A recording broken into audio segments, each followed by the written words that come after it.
잠은 인생의 3분의 1을 차지할 정도로 중요하지만 자식만큼이나 내 뜻대로 할 수 없는 것입니다.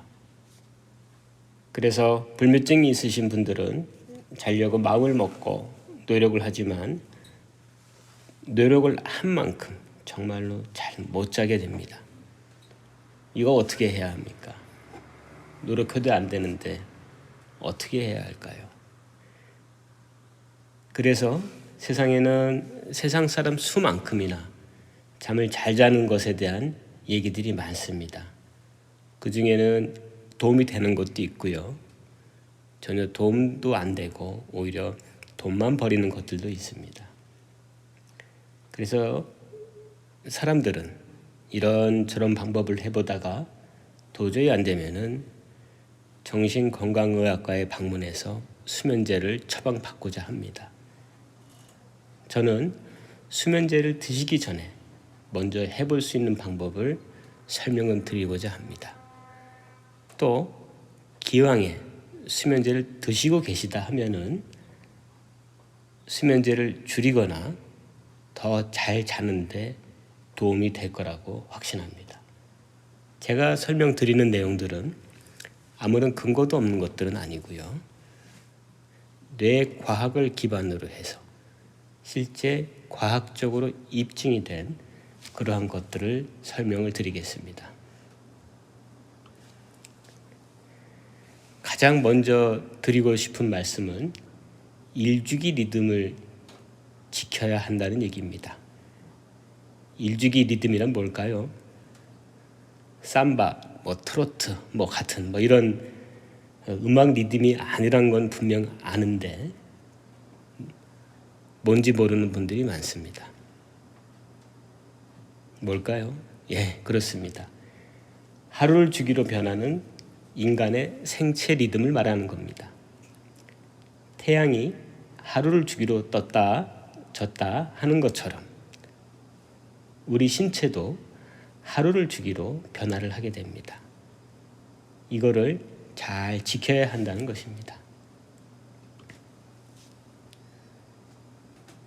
설명을 드리기 위해서 뇌의 그림을 그려봤습니다. 뇌의 옆모습을 그려본 것인데요. 쭈글쭈글한 것이 많아서 좀 간단하게 그려보겠습니다. 이제 좀 간단해졌습니다. 이 뇌 속에는 생체시계라는 것이 존재합니다. 시계라고 해서 여러분들이 손목에 차고 있는 것 같은 그런 시계가 뇌 속에 들어있는 것은 물론 아니지요. 오해하시면 안 됩니다. 우리 세포 속에 분자 수준에서 생체 리듬을 조절하는 부분이 있다는 뜻입니다. 요새는 전자시계가 나오면서 그런 시계는 없지만 예전에 손목시계는 시간이 정확하지 않아서 9시 뉴스 15나 그런 거를 참조로 해서 시간을 간혹 맞춰줘야 했습니다. 그런 것처럼 생체시계도 시간을 참고해야 되는 것들이 있는데요. 가장 중요한 것은 두 가지입니다. 그중 하나가 체온인데요. 체온이란 게 하루 종일 동일한 것 같지만 아침과 저녁은 약간 차이가 납니다. 아침에는 점점 높아지고요. 저녁에는 점점 낮아지는 것입니다. 아침에 일어나서 활동하니까 올라가고 저녁에 쉬니까 내려간다 이렇게 생각하면은 이해하기가 어렵지 않으실 겁니다. 자, 그러면 한 가지 퀴즈를 내보겠습니다. 체온이 낮은 게 잠을 자는 데 도움이 될까요? 아니면은 높은 게 도움이 될까요? 예, 그렇습니다. 체온이 약간 낮은 게 잠을 자는 데 도움이 됩니다. 그러니까 방이 약간 서늘한 게 더운 것보다 좋다는 얘기입니다. 또 세상 모든 것이 그런 것처럼 올라간 것은 내려가게 마련입니다. 그러니까 낮에 운동 같은 것을 해서 체온을 올려주면은 저녁에 체온이 잘 내려가면서 잠을 자는데 도움이 될 수 있습니다. 두 번째로 생체 시계가 시간을 맞추는 데 이용하는 것은 햇볕입니다. 해가 뜨면 일어나고 해가 지면은 껌껌해져서 잠을 자는 그러한 라이프 사이클이 가장 건강하다고 볼 수 있는데요. 현대에 와서는 이게 문제가 생겼습니다. 낮에는 해가 떠 있는데 밤에도 해가 떠 있습니다. 인공태양이 떠 있는 것이죠. 인공태양이라고 하면은 조명을 말하는 거죠. 핸드폰 불빛, 텔레비전, 길거리의 여러 가지 광고판들 다 이렇게 해당이 될 것입니다. 그러니까 밤에 잘 자기 위해서는 인공태양을 잘 조절해야 합니다. 특히나 침실은 완전히 어두운 곳이 좋습니다. 그래서 암막 커튼이라고 있잖아요. 빛을 완전히 차단하는 거. 암막 커튼으로 빛을 완전히 차단하는 것이 많은 도움이 됩니다. 반대로 낮에는 햇빛을 쬐는 것이 도움이 크게 됩니다. 특히 햇볕은 멜라토닌을 생성시키는데요. 이 멜라토닌이 잠을 자는 데 중요한 호르몬입니다. 이것이 나이가 들수록 생산 능력이 점점 더 떨어지기 때문에 주변에서 연세가 있으신 분들이 잠을 잘 못 자는 경우들을 흔히 보게 되는 것입니다. 그러니까 정리를 해드리면은 생체 시계의 리듬은 노란 선처럼 움직여서 선이 이렇게 밑으로 가면 잠을 자게 되는데 이 생체 시계가 시간을 맞추는 체온과 햇볕을 잘 조절하는 것이 중요하다는 것입니다. 그래서 수면제를 드시기 전에 자신의 일주기 리듬을 방해하는 좋지 못한 생활 습관은 없는지 잘 점검을 하시고요.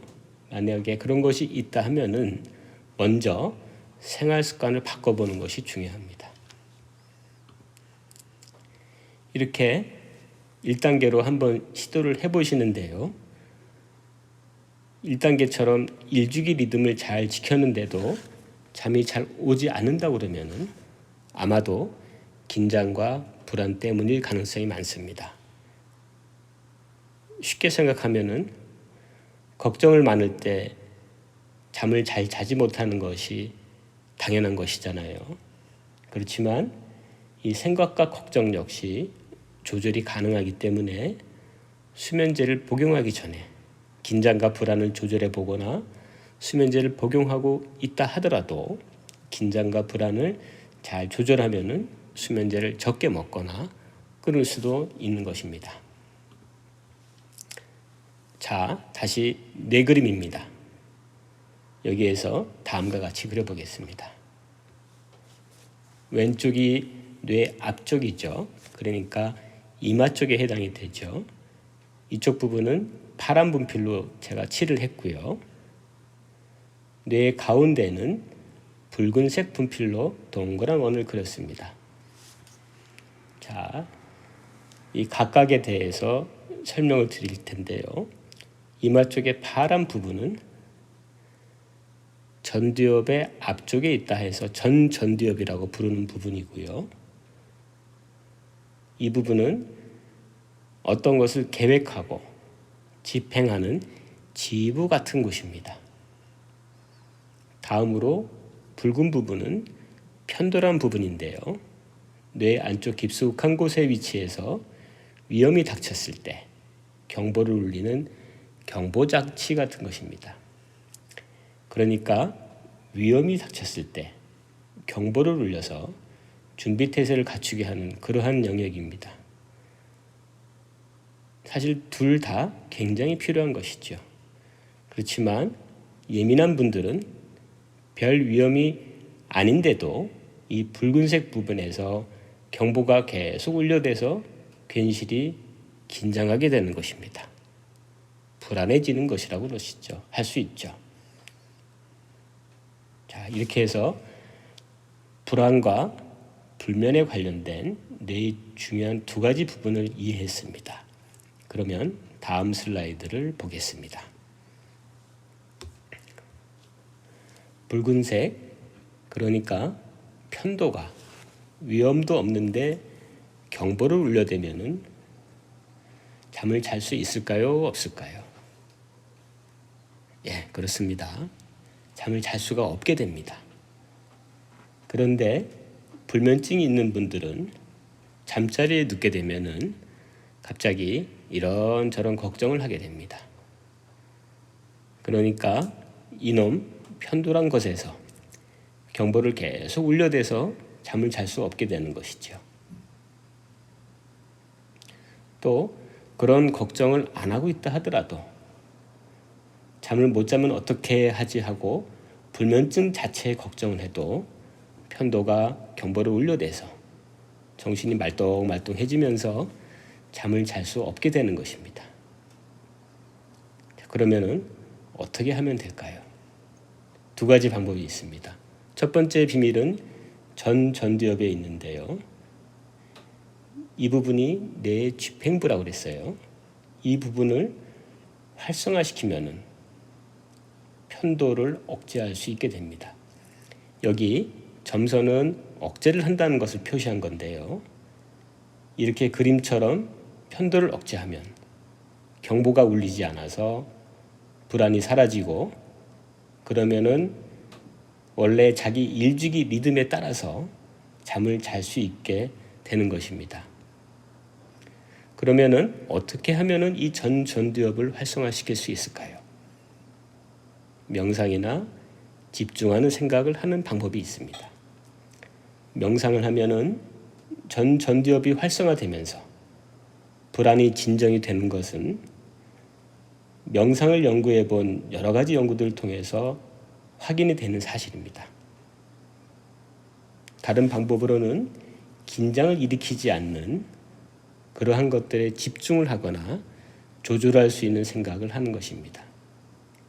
잠이 안 오면은 누워서 자야지 하고 애쓰지 말고 자리에서 일어나서 과도하게 흥분시키지 않는 읽을거리나 음악을 듣다 하다 보면은 전두엽이 활성화되고 결과적으로 편도가 억제되면서 불안, 걱정이 사라지면서 잠을 잘 수 있게 되는 것입니다. 일례로 정신이 복잡할 때 방 정리하느라 몰두하고 있으면은 걱정이 사라지는 경험을 해보신 분들이 있을 겁니다. 이런 경우에 전두엽이 활성화돼서 편도를 억제하기 때문에 걱정과 불안이 사라지는 것입니다. 근데 여기서 중요한 것은 조절 가능한 생각을 해야 된다는 것입니다. 내가 조절할 수 없는 것들에 신경을 쓰면은 오히려 편도가 활성이 되고 불안이 증가해서 오히려 역효과가 나기 때문에 내가 조절할 수 있는 것들에 집중을 해야 합니다. 편도를 조절할 수 있는 방법은 이렇게 뇌를 이용하는 방법도 있지만 두 번째로 몸을 이용하는 방법도 있습니다. 우리의 몸을 조절하는 걸 통해서 편도를 억제할 수 있는데요. 대표적인 것이 이완하는 방법과 호흡 조절을 하는 방법입니다. 이에 대해서는 다른 방송을 통해서 또 소개해 드리도록 하겠습니다. 이렇게 2단계까지 잘 하고 있는데도 불면증이 사라지지 않는다고 하면은 여러분의 불면증에는 아마 다른 원인이 있을 것입니다. 다른 수면 장애가 있거나 우울증, 불안증, 조울증, 조현병 같은 것들이 있어서 그 병들의 증상의 한 가지로서 불면증이 생기는 경우일 수 있습니다. 이런 경우에는 정신건강의학과 전문의와 상담을 통해서 정확한 상태를 진단받고 그에 맞는 치료를 하셔야 합니다. 물론 이런 경우에도 제가 소개해드린 불면증 대처법을 잘 따른다면은 병을 치료하는데 더욱 도움이 되므로 이런 수칙을 잘 지키는 것이 좋습니다. 이상으로 해서 뇌과학을 기반으로 한 수면제 없이 잠을 자는 방법에 대해서 소개해드렸습니다. 잘 배우고 따라하셔서 불면증의 고통에서 벗어나기를 바라겠습니다. 안녕히 계십시오.